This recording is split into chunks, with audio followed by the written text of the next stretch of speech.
Hello everyone, उम्मीद करता हूँ कि आप सब अच्छे होंगे।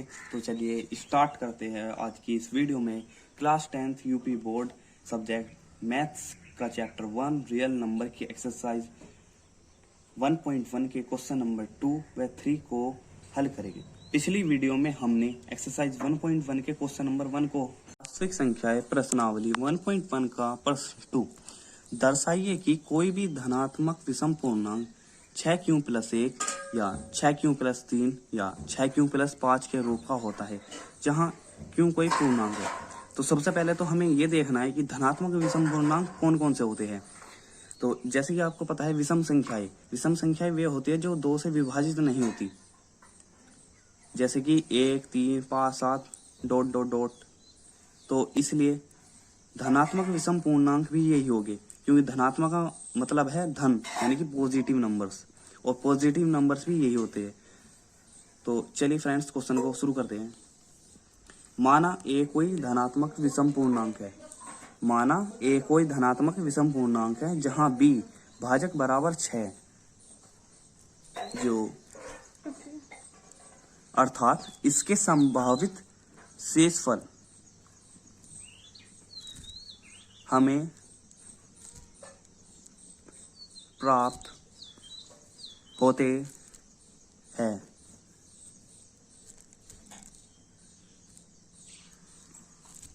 Zero, 1, 2, 3, 4 and 5।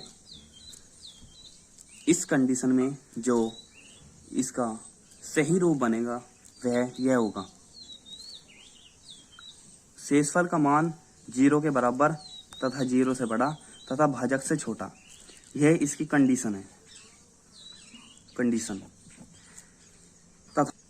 तथा अब इस कंडीशन के साथ यूक्लिड विभाजन प्रमेय का प्रयोग करने पर, क्या करने पर, यूक्लिड विभाजन प्रमेय का प्रयोग करने पर, अर्थात a बराबर BQ + R से। तो फ्रेंड्स जैसे कि हमारा है कि शेषफल के मान 0, 1, 2, 3, 4, 5 है, तो हम शेषफल के मान ऐसी रखेंगे, R के जगह शेषफल के मान तथा B के जगह जो हमने भाजक 6 लिया है उसका मान। तो फ्रेंड्स इस क्वेश्चन को आगे बढ़ते हैं। तो इसमें यूक्लिड विभाजन प्रमेय का प्रयोग करने पर a बराबर BQ + R से, जहां b का मान हमने 6 रखा था, तो हर कंडीशन में हम b का मान 6 रखेंगे तथा जो शेषफल का मान है हर कंडीशन में हम एक एक शेषफल का मान बढ़ाते जाएंगे। जहां हमने यहाँ ये करा था, अर्थात इसके संभावित क्षेत्रफल हमें प्राप्त होते रहेगी r बराबर 0, 1, 2, 3, 4, 5। यानी ये 6 कंडीशन ऐसी बनेगी।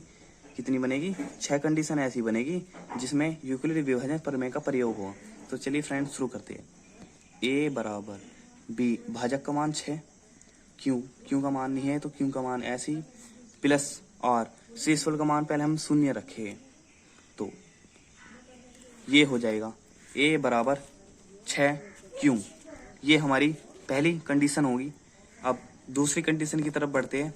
a बराबर 6q + के 1, तो यह हमारी दूसरी कंडीशन होगी, क्योंकि दूसरी कंडीशन ये हमारी जब हुई जब हमने शेषफल का मान 1 रखा। अब ऐसे ही हमारी 4 और कंडीशन बची है जिसमें हम शेषफल का मान 5 तक जाएंगे। तो चलिए फ्रेंड्स देखते हैं, करते हैं। a बराबर 6q + के 2, ये तीसरी कंडीशन बनी।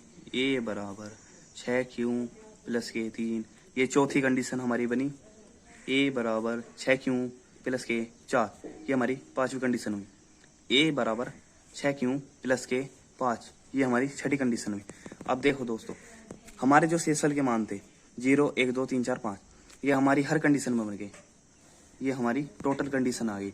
अब इसमें हमें सिद्ध क्या करना था कि दर्शाइए कि कोई भी धनात्मक विषम पूर्णांक 6q + 1, 6q + 3 तथा 6q + 5 के रूप का होता है। अब देखिए फ्रेंड्स, जो हमारी कंडीशन नंबर फर्स्ट, थर्ड और फिफ्थ कंडीशन है। ये हमारी 3 कंडीशन ऐसी है जो कि हमारी धनात्मक विषम पूर्णांक नहीं है। क्या नहीं है? धनात्मक विषम पूर्णांक नहीं है, क्योंकि ये कंडीशन धनात्मक समपूर्णांक है। ये सम, ये भी सम, ये भी सम। अर्थात जो हमारी condition first, third and fifth है वे हमारी धनात्मक विषम पूर्णांक नहीं है। ये क्या है? धनात्मक समपूर्णांक है। और हमें क्या चाहिए? धनात्मक विषम पूर्णांक, जो कि हमें दी गई है कि कोई भी धनात्मक विषम पूर्णांक 6q+1, ये 6q+3, ये तथा 6q+5 के रूप का होता है। अतः यूक्लिड विभाजन प्रमेय का प्रयोग करने पर, क्या करने पर? यूक्लिड विभाजन प्रमेय का प्रयोग करने पर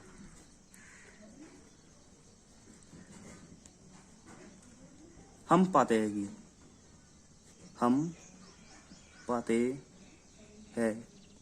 कि या कह सकते हैं कि हम ज्ञात कर चुके हैं कि, जैसे भी आपको सही लगे आप उस तरीके से लिख सकते हैं।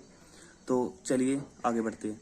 हम यूक्लिड विभाजन प्रमेय का प्रयोग करने पर हम पाते हैं कि कोई भी धनात्मक विषम पूर्णांक 6q+1, 6q+3, 6q+5 के रूप का होता है। अतः सिद्ध हो चुका है, या इसे आप हेंस प्रूफ भी लिख सकते हैं। तो चलिए फ्रेंड्स, ये क्वेश्चन कंप्लीट हुआ। चलिए बढ़ते हैं अपने नेक्स्ट क्वेश्चन की तरफ। दूसरा क्वेश्चन है, किसी परेड में 616 सदस्यों वाली एक सेना आर्मी टुकड़ी को 32 सदस्यों वाले एक आर्मी बैंड के पीछे मार्च करना है।